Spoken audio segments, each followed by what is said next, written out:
Every year at around this time, we get bombarded with ads urging us to use up our ISA allowance before it runs out at the end of the tax year on the 5th of April.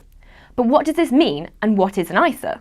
An ISA, or individual savings account, is a way of saving money without paying tax. Usually, when you save or invest money, you have to pay at least 20% of the interest you make to the taxman, not to mention capital gains tax. When you save in an ISA, however, the taxman won't get a penny. The ISA is a wrapper which protects your savings. There are two main types of ISA, cash ISAs and stocks and shares ISAs.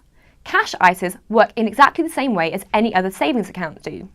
The only difference is that the interest is paid without tax being deducted. Stocks and shares ISAs are a little more complicated. As the name suggests, you can invest in individual stocks and shares, but also other investments such as funds or government bonds. Exactly what you're able to invest in depends on the ISA. If you get your ISA from a high street bank, for example, they will often restrict you to investing in their funds. It's important to understand the difference between the tax wrapper and the investments inside it. If you want complete control over what you're investing in, you need what's called a Selfselect ISA. The most you can invest in one tax year is £10,200. Of this, the maximum amount you can put into a cash ISA is £5,100. And then the remainder amount must go into a stocks and shares ISA.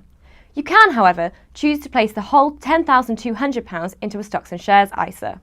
But you need to be aware that if you use up your allowance, then decide you want to withdraw money, you can't then reinvest it until the next tax year.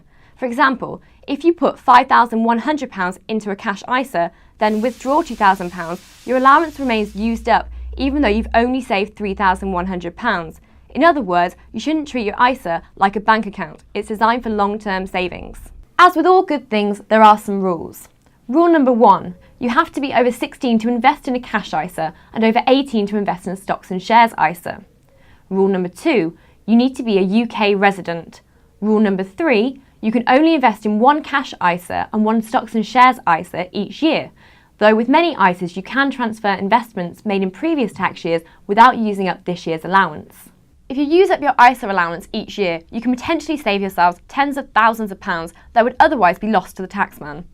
And unlike a pension, you can still access the money if you need it before you retire. But once the tax year ends, you've lost any unused allowance for good. If you're not sure what you should be investing in, Citywire Selection, our investment shortlist, is a great starting point.